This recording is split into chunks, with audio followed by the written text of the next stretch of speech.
ఓం నమో భగవతే వాసుదేవాయ.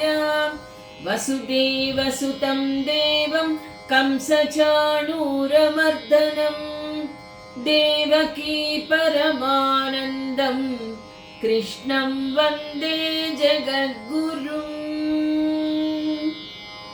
కలలోని సుఖమే కలియుగమా, కలలోని సుఖమే కలియుగమా, వెన్న కలిలో ఎక్కడిదే కలియుగమా, కలలోని సుఖమే కలియుగమా. కడిగడి గండమై కాలము గడపేవు, కడుగ కడుగ రొంపి కలియుగమా,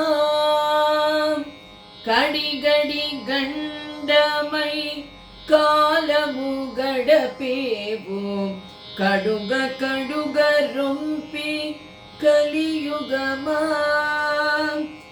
బడలికే వాపవు పరమేదో చూపవు, బడలికే వాపవు పరమేదో చూపవు, కడి చీటియును నీవు కలియుగమా, కడి చీటియును నీవు కలియుగమా, కలలోని సుఖమే కలియుగమా, వెన్న కలిలో నెక్కడిదే కలియుగమా, కలలోని సుఖమే కలియుగమా.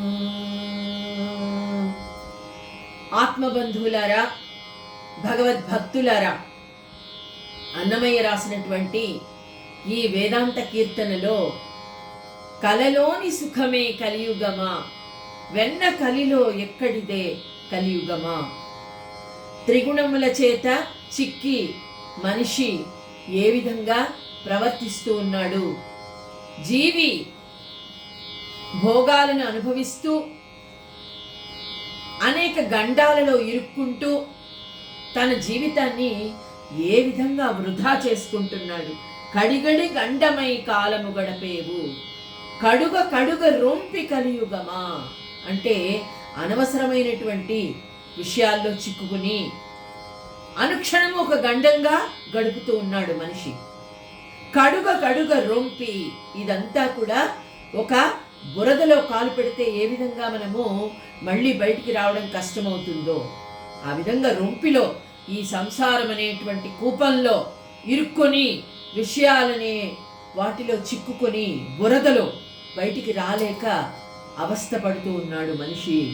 బడలికే వాపవు పరమేదో చూపవు. బడలిక అంటే మనము అనవసరమైనటువంటి ఆలస్యానికి చిక్కుబడి, అంటే ఒక విధమైనటువంటి బద్ధకము, ఆలస్యము, నిద్ర, ఇలాంటి వాటిలో చిక్కుకుని నిజమైనటువంటి మోక్షాన్ని, పరమేదో చూపవు, నిజమైన మోక్షాన్ని మనము అందుకోలేకపోతున్నాము అని అన్నమయ్య రాసినటువంటి కీర్తనతో గుణత్రయ విభాగ యోగంలో అడుగు పెడుతూ ఉన్నాం. ఓం శ్రీకృష్ణ పరబ్రహ్మణే నమః. శ్రీమద్భగవద్గీత చతుర్దశోధ్యాయః గుణత్రయ విభాగ యోగః. శ్రీ భగవాన్ వాచ రజో రాగాత్మకం విద్ధి తృష్ణా సంగ సముద్భవం తన్నిబధ్నాతి కౌంతేయ కర్మ సంగేన దేహినం. సత్వగుణము ఆత్మను ఏ విధంగా బంధిస్తుంది ఈ శరీరంలో అని ఆ స్వామి చెప్పడం జరిగింది.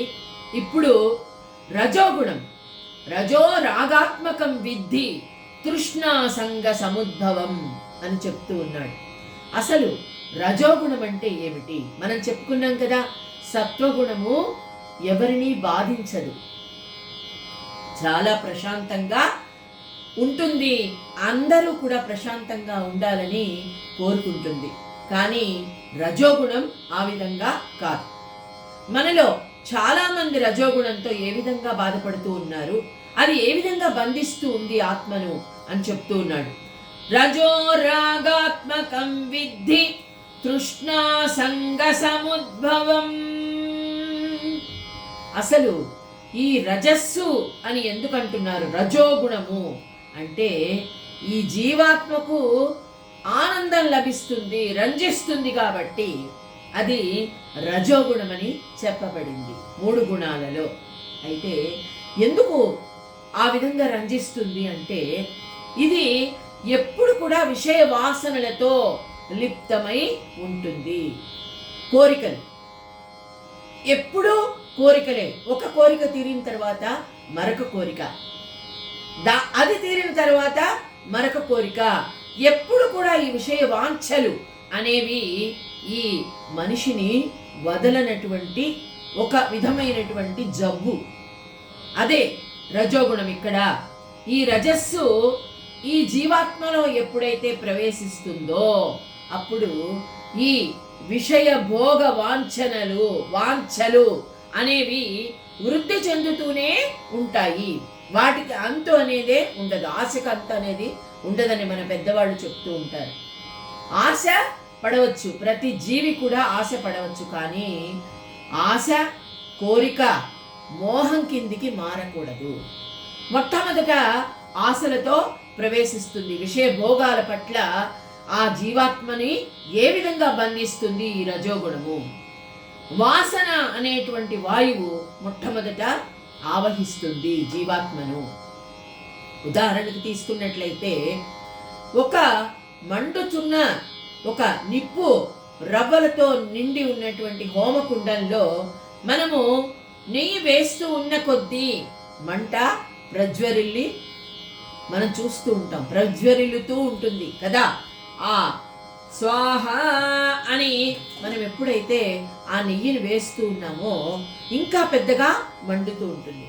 అదేవిధంగా ఇక్కడ కూడా అనురాగం ఎప్పుడైతే మనిషిలో రాగము అనేది ఎప్పుడైతే ప్రవేశిస్తుందో, ఒక దాని మీద ఎనలేనటువంటి ఆశ, అనురాగం, అది ఎప్పుడైతే ప్రవేశిస్తుందో అది ఆ అనురాగము రోజు రోజుకు ప్రజ్వరిల్లుతూ మనం వేసే నెయ్యిలాగా ఇంకా ఇంకా వృద్ధి పొందుతూ ఉంటుంది. దానివల్ల ఇంకా ఇంకా బాధ ప్రవేశిస్తుంది. అయితే ఆశలు అనుభవిస్తున్నప్పుడు ఇక ఈ భోగాల కంటే మించింది లేదు. ఈ దేహంతో మనం అనుభవించేవన్నీ అనుభవిస్తూ ఉన్నాము. మనకిష్టమైనటువంటి ఆహారాన్ని భుజిస్తూ ఉన్నాం, మనకిష్టమైనటువంటి ఆభరణాలు ధరిస్తూ ఉన్నాం, వస్త్రాలు ధరిస్తూ ఉన్నాం, సంపదను పెంచుకుంటూ ఉన్నాం. అవి ఇంకా ఇంకా కావాలని అనిపిస్తుంది. ఇంతకుముందు కూడా మనం చెప్పుకున్నాం కదా, ఒక మోటార్ సైకిల్ ఉన్నవాడికి ఒక కారు కావాలనిపిస్తుంది, ఒక కారు ఉన్నవాడికి ఇంకా చాలా బ్రహ్మాండమైనటువంటి కారు కొనాలనిపిస్తుంది. అది ఉన్నప్పుడు ఇంకా ఏరోప్లేన్ కావాలనిపిస్తుంది, హెలికాప్టర్ కావాలనిపిస్తుంది, అన్నీ ఉన్నప్పుడు ఇంకా ఏదో కావాలనిపిస్తుంది. దానికి ఆశకు అంతే ఉండదు. ఆ విధంగా ఆత్మ రంజిల్లుతూ ఉంటుంది కదా. కాబట్టి ఆత్మను బంధిస్తూ ఉంటుంది ఆశలతో, భోగాలతో.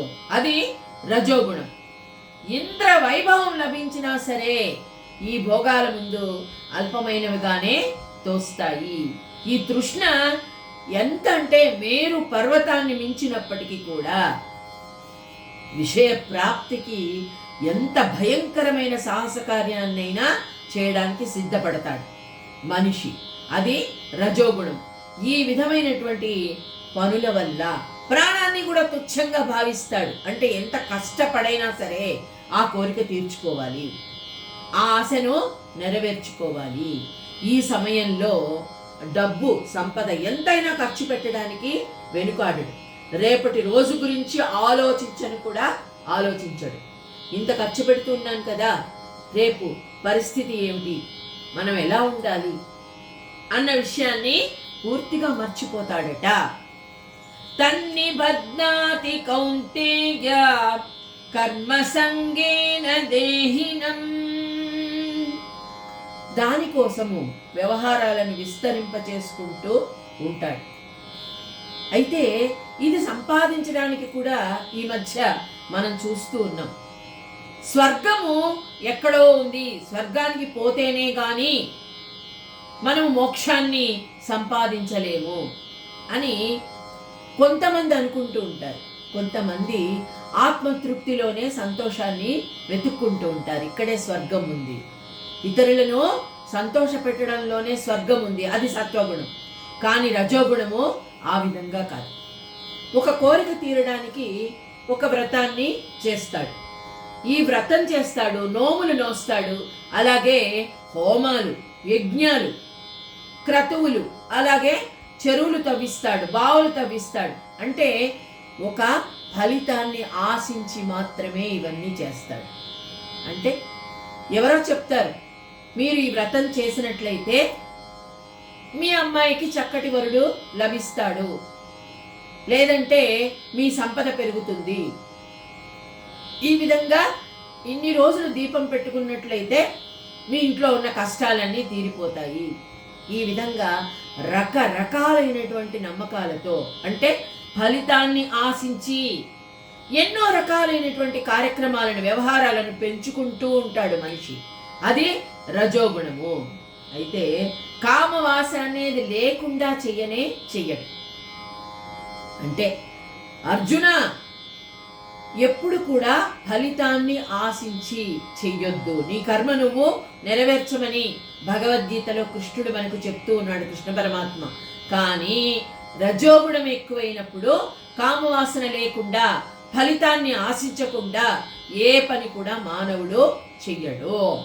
దానికోసము ఏవేవో చేస్తాడు, ఏవేవో కార్యక్రమాల్ని పెంచుకుంటూ పోతాడు. అయితే వాసనల చేతలిప్తుడైన జీవుడు మత్స్యము యొక్క చాంచల్యము గాని, కామినీ కటాక్ష చాంచల్యము గాని చాలనంత మిక్కుటముగా, వేగముగా, అంటే తన పనులు తను చేసుకుంటూనే పోతాడు.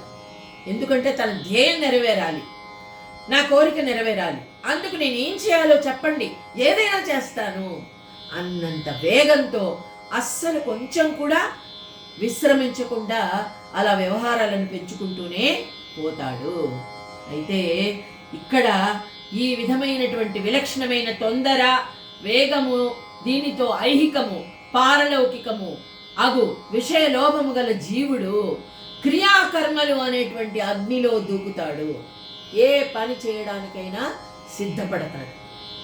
అంటే నాకు ఈ పని నెరవేరాలంటే నేను ఈ కార్యక్రమం చెయ్యాలి, నేను ఈ విధంగా నడుచుకోవాలి, ఈ పూజ చెయ్యాలి, ఈ వ్రతం చెయ్యాలి, ఈ యజ్ఞం చెయ్యాలి, దానికి ఎంత ఖర్చైనా పర్వాలేదు, అప్పు చేసైనా సరే నేను చేస్తాను అన్నట్టు స్థితికి మానవుడు వస్తున్నాడు. అది రజోగుణము వలన.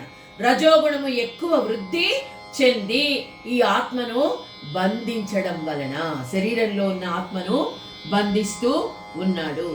ఈ స్వయంగా వాసనలు అనేటువంటి సంకెళ్ళలను తగిలించుకుంటున్నాడు. తనకు తనే సంకెళ్ళలను తగిలించుకుంటూ ఉన్నాడు. మనం ఎప్పుడు సంకెళ్ళలను విడగొట్టడానికి ప్రయత్నం చెయ్యాలి. ఈ బంధాలు, ఈ సంకెళ్ళు, వీటి నుంచి ఏ విధంగా బయటపడాలో దానికి ప్రయత్నం చేయాలి. కానీ మనం ఇంకా ఇరుక్కొని, వాటిలో తగులుకొని, నడికా యంత్రాన్ని పట్టుకున్నటువంటి చిలుకలాగా మనం ఇంతకు ముందు కూడా చెప్పుకున్నాం కదా, ఆ విధంగా ఇక్కడ రజోగుణము అనేటువంటి శృంఖలం, బంధనము ఆత్మను బంధిస్తూ, జీవాత్మను గట్టిగా బంధిస్తూ ఉంది. ఇక తమోగుణం ఏ రీతిగా బంధిస్తుందో తెలుసుకుందాం. తమస్త్వజ్ఞానజం విద్ధి మోహనం సర్వదేహినాం ప్రమాదాలస్య నిద్రాభిః తన్నిబధ్నాతి భారత.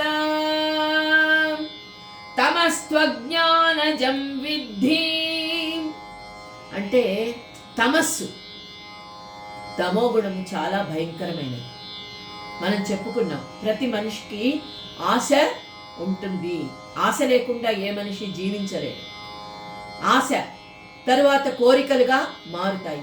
కోరిక మోహంగా మారకూడదు. మారినప్పుడు తమో గుణము విజృంభిస్తుంది. ఏ విధంగా? ఆశపడచ్చు ఏ వస్తువు గురించి అయినా, అది కావాలి అన్న కోరిక కూడా కలగవచ్చు, కానీ అది లభిస్తే గానీ నేను జీవించలేను అని అనుకున్నప్పుడు మనిషి ఎంతకైనా తెగిస్తాడు. అది మోహం. ఆ మోహము ఎంత పనైనా చేయిస్తుంది మనిషి చేత. తమస్త్వజ్ఞానజం విద్ధి మోహనం సర్వదేహినాం అంటూ ఉన్నాడు. అంటే దాని వలన మనిషి జ్ఞాన దృష్టి మందగిస్తుంది. నేను ఇది కావాలని అనుకున్నప్పుడు ఏ పనైనా చేయడానికి సిద్ధపడతాను అనుకున్నప్పుడు ఇది మంచా, ఇది చెడా, నేను చేస్తున్నానా, నేను చెయ్యొచ్చా అని ఆలోచించేటువంటి ఆ వివేకం నశిస్తుంది. ఇది చెయ్యాలా, చెయ్యకూడదా, దీనివలన ఎవరికైనా నష్టం కలుగుతుందా అని ఆలోచించే యొక్క దృష్టి తగ్గిపోతుంది, మందగిస్తుంది. అంతేకాకుండా ఏది మోహమనడి చీకటి రాత్రికి నిలయమో, తమో గుణం అనేది చీకటి, అజ్ఞానం. అజ్ఞానాన్ని చీకటితో పోల్చారు. మోహము ఎక్కువైనప్పుడు ఏ వస్తువు మీదైనా కావచ్చు, ఏ మనిషి మీదైనా కావచ్చు, మన పిల్లల మీదైనా కావచ్చు, మన సంపద మీదైనా కావచ్చు, మన సంసారం మీదైనా కావచ్చు, మన జీవితం మీదైనా కావచ్చు, ఏదైనా సరే అది చీకటి. ఆ చీకటి ఎక్కువైపోయి కారు మేఘాలు కమ్ముకున్నప్పుడు ఆకాశం ఏ విధంగా ఉంటుందో అంటే దేని గురించి ఆలోచించరు. అప్పుడు దేని యందు అజ్ఞానమే సదా జీవించి ఉండునో, జ్ఞానం నశించినప్పుడు ఏమవుతుంది? చీకటి ఎక్కువైనప్పుడు వెలుగు కనపడదు ఎవ్వరికి. ఆ వెలుగులోకి రావడమే జ్ఞానము మనము చేస్తుంది. ఆత్మ విచక్షణ జ్ఞానము అది నశిస్తుంది. అప్పుడు ఏమవుతుంది? దేని భ్రాంతిలో పడి ఈ విశ్వము మదాంధమై నాట్యము చేయునో, మదము, అహంకారం, నాకు ఎవరు చెప్పనవసరము లేదు, నాకన్నీ తెలుసు, మదాంధము, ఆ అంధకారము ప్రవేశిస్తుంది మనిషిలో. ఆ మదము అనే అహంకారం ప్రవేశిస్తుంది. నాకన్నీ తెలుసు, ఎవరు చెప్పనవసరము లేదు. అంతేకాకుండా అనాలోచనలకు ఇది మూలమంత్రము. ఆలోచించేటువంటి శక్తి తగ్గిపోతుంది. ఎప్పుడైతే మోహము మనిషిలో విజృంభిస్తుందో తను ఏం చేస్తున్నాడో కూడా అర్థం చేసుకోలేనటువంటి స్థితి.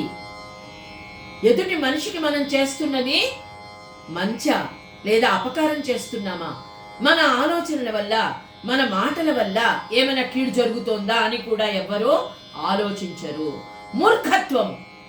మూర్ఖత్వం ప్రవేశించినప్పుడు ఎవ్వరికి ఏది చెప్పినా అర్థము కాదు.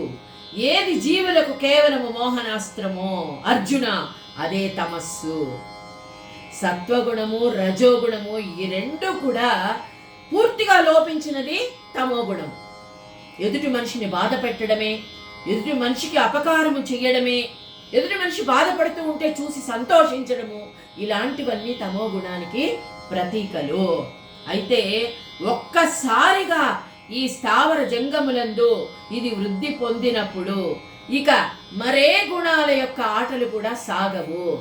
ఇది పైనెక్కి కూర్చుంటుంది. ఇక తమో గుణం ఏ గుణాలను కూడా దగ్గరికి రానివ్వదు, సత్వగుణాన్ని దూరంగా తోసేస్తుంది.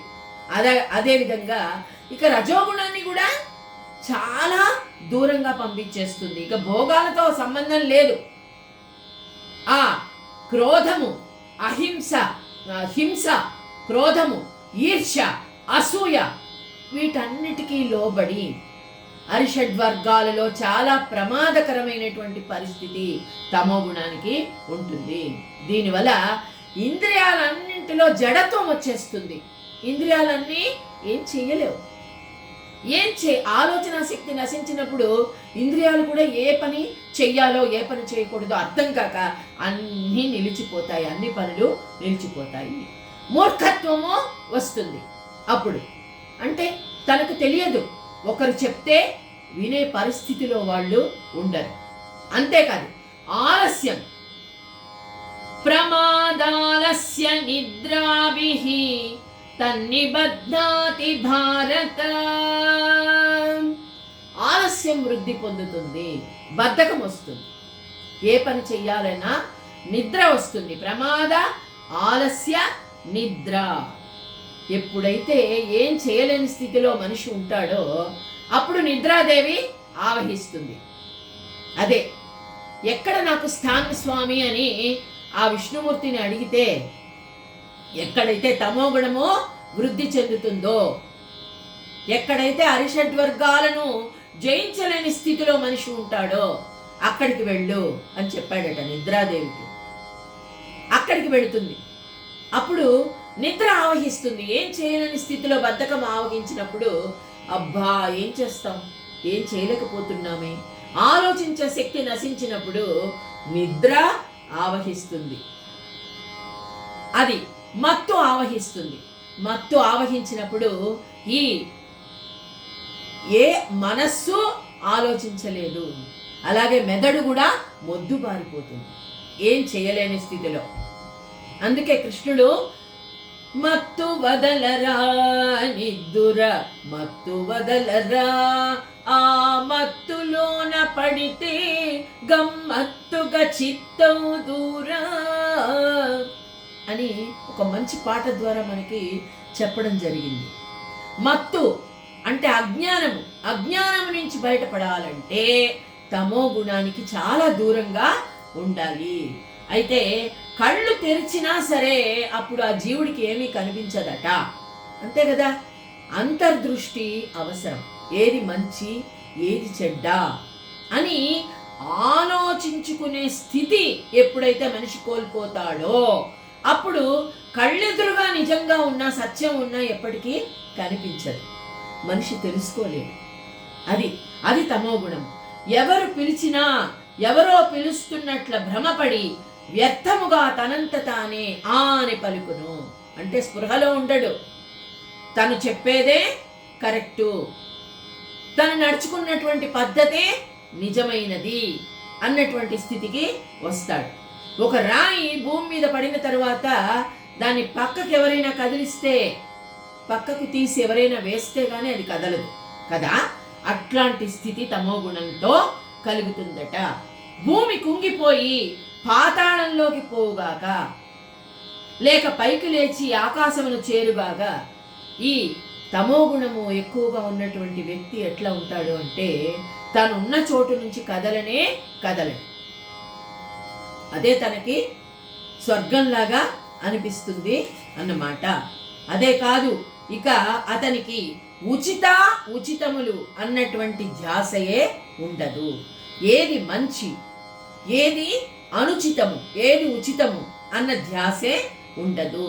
నేను యథాప్రకారంగానే ఉన్నాను అని తనకు తనే అనుకుంటాడట తమో గుణం ఎక్కువ ఉన్నటువంటి వ్యక్తి. అంటే తను చేస్తున్న పని కరెక్ట్, తను ఎక్కడున్నా నేను యథాప్రకారంగా ఉన్నాను, నాకే అన్నీ తెలుసు, ఎవ్వరూ నా గురించి చెప్పినా నేను వినిపించుకునే స్థితిలో లేను. అది తమో గుణము విజృంభించేటువంటి స్థితి. నిద్ర వచ్చినంత మాత్రముననే తనకు స్వర్గము లభించినదని భావించుచుండును. ఎప్పుడు బద్ధకంగానే ఉంటాడు. చెయ్యాలని అనిపిస్తుంది పని, కానీ చెయ్యలేడు. ఏం చేస్తావులే, నిద్రలోనే సుఖముంది అనుకుంటాడట. అదే ఆలస్యం. ఆలస్యం ఏం చేస్తుంది? ఈ మెదడును మొద్దుబారుస్తుంది. తనకు బ్రహ్మతో సమానమైనటువంటి ఆయువు కావాలనని ఆ ఆయువునంతా నిద్రలోనే గడపాలి అని. అంటే నేనేం పని చేయకూడదు, నేను ఎప్పుడు సుఖంగా ఉండాలి, నాకు అన్ని సౌకర్యాలు లభించాలి, నన్ను ఎవరు ఎదిరించకూడదు, ఇలాంటి ఆలోచనలతో ఉంటాడు. మార్గ మధ్యంలో పోతే కూడా ఎక్కడైనా ఆగాల్సి వస్తే అక్కడ నిద్ర ఆవహించేస్తుందట. ఇది తమో గుణానికి ప్రతీక. అందుకే పెద్దవాళ్ళు చెప్తూ ఉంటారు, నిద్ర త్వరగా, ఆహారము త్వరగా తీసుకోండి, నిద్ర త్వరగా పొండి, నిద్రపోండి, హాయిగా ప్రశాంతంగా త్వరగా మేలుకున్నట్లయితే మనకు మనస్సు ప్రశాంతంగా ఉంటుంది, అలాగే మెదడు కూడా ప్రశాంతంగా ఆలోచిస్తుంది.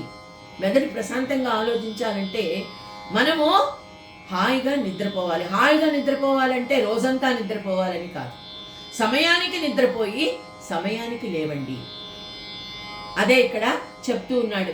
ఇక్కడ అమృతం ఎవరైనా తెచ్చిపెట్టినా సరే నిద్ర కంటే ఏది కూడా సమానం కాదట.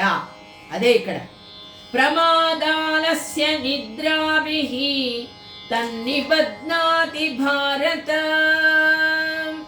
ఆ నిద్ర ముందు అమృతం కూడా ఏం అక్కర్లేదు, హాయిగా నిద్రపోతాను అంటే ఆ బద్ధకం అనేది ఆ బండాసురుణ్ణి సంహరించాలి. ముందు బండాసురవధోద్యుక్త శక్తిసేనా సమన్విత అని మనం చదువుకుంటాం లలితా సహస్రనామంలో. ఆ బండాసురుడే ఇక్కడ బద్ధకము. ఆ బద్ధకాన్ని తరిమి కొడితేనే కానీ మనం అనుకున్నది జీవితంలో సాధించలేము. అదే ఇక్కడ. అయితే అట్టి సమయంలో బలవంతంగా ఏదైనా పని చేయాల్సి వస్తే క్రోధం వచ్చేస్తుందట. ఎవరైనా చెప్పినట్లయితే ఎందుకు ఇలా ఉంటావో బద్ధకంగా, ఏదైనా చెయ్యొచ్చు కదా అని ఎవరైనా చెప్పారనుకోండి, క్రోధం వచ్చేస్తుంది, కోపం వస్తుంది, కోపంతో ద్వేషం వస్తుంది. అందుకే ఇక్కడ సత్సంగం చెయ్యాలి అని శంకరాచార్యులు చెప్పారు. సత్సంగత్వే నిస్సంగత్వం, నిస్సంగత్వే నిర్మోహత్వం, నిర్మోహత్వే నిశ్చలతత్వం, నిశ్చలతత్వే జీవన్ముక్తి. భజగోవిందం భజగోవిందం అని శంకరాచార్యులు వారు చెప్పారు.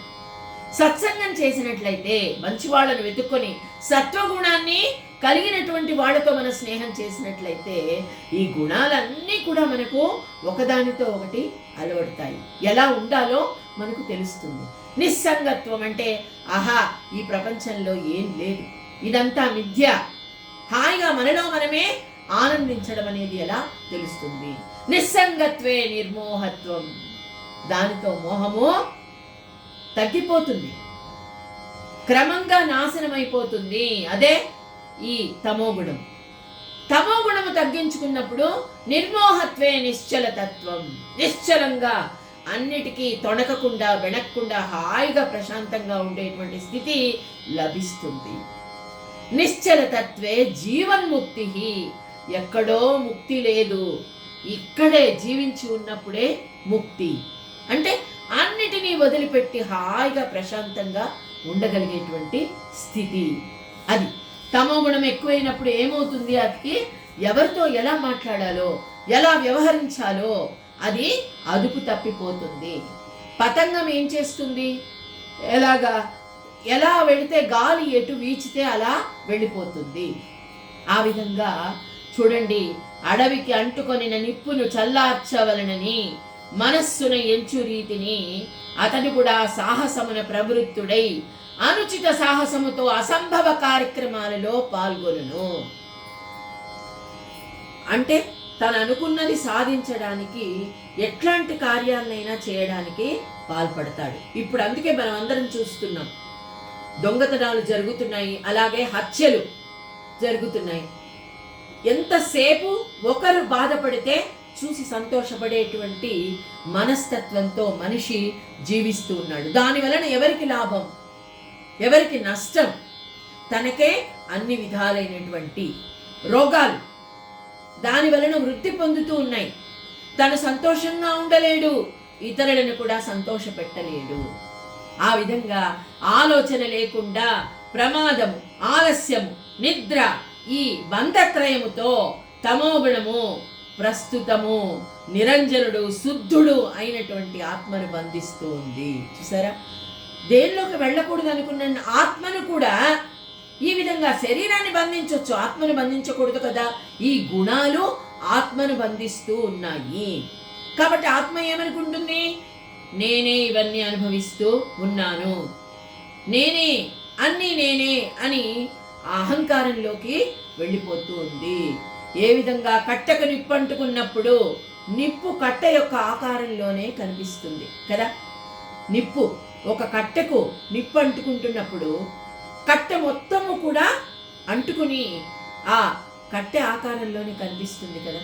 ఆ విధంగానే ఈ శరీరానికి, శరీరంలో ఉన్నటువంటి ఆత్మకు ఈ విధంగా బంధిస్తూ ఈ తమో గుణము ఆ విధంగా బాధింపబడుతూ ఉందట ఆత్మ.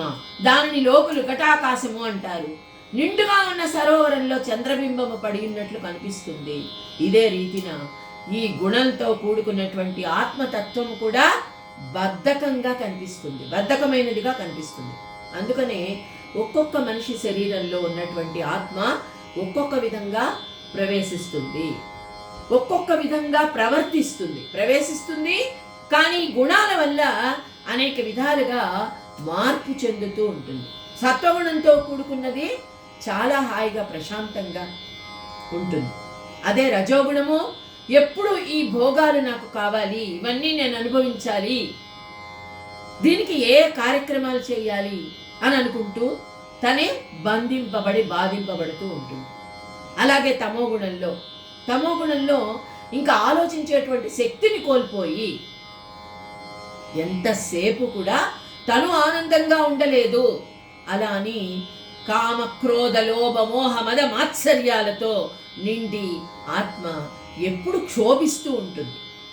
గుణాలే దానిని బంధిస్తూ ఉంటాయి. ఆ తర్వాత ఆ పరమాత్మ గుణాల గురించి ఏ విధంగా చెప్పబోతూ ఉన్నాడో మనము రేపటి రోజున తెలుసుకుందాం. ఓం శ్రీకృష్ణ పరబ్రహ్మణే నమః.